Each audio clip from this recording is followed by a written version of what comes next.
The Adventures of Yur'Nats the Monk.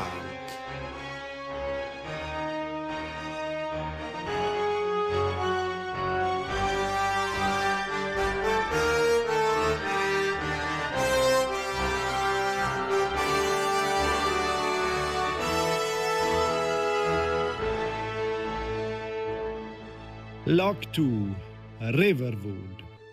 After a good night's sleep, I went to explore the little town. I visited the local blacksmith, the local trader, and the local inn. I had gathered some ropes and a hood from a dead mage in Helgen's torture room, and beside a dagger and a bow and my claws. Magic was all I needed.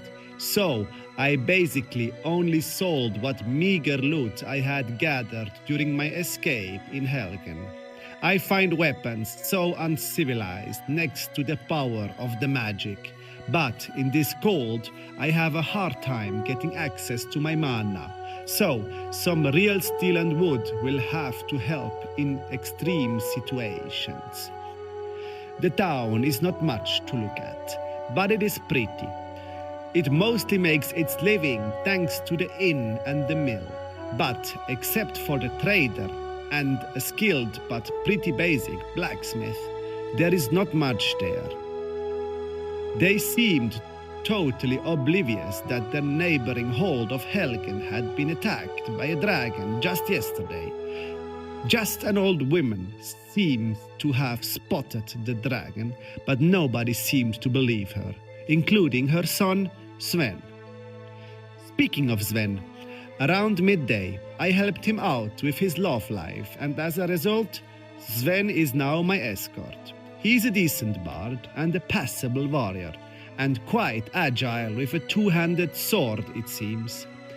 I am in need of a bodyguard, as long as my link to the magic is so weak. Still, I know I won't be able to keep him away too long from his sweetheart, and I really don't want him to die while he's traveling with me, so sooner or later I will have to dismiss him. After a bit of potion brewing at the alchemy bench in the inn, me and Sven decided to gather some iron ore at the nearby Embershard Mine to forge better gear for Sven. But we didn't count on the fact that the mine was infested with bandits. We cleared them out, slowly, methodically, until none remained. I am not ashamed to say that Sven did most of the heavy bashing while I stayed in the shadows at a safe distance.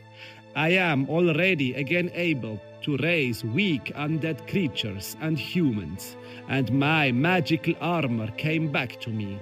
But it is still too weak to really be effective. We then gathered lots of iron and took all the loot we could carry, but it was 3 a.m. until we were back in Gerder's house in Riverwood for another good night's sleep.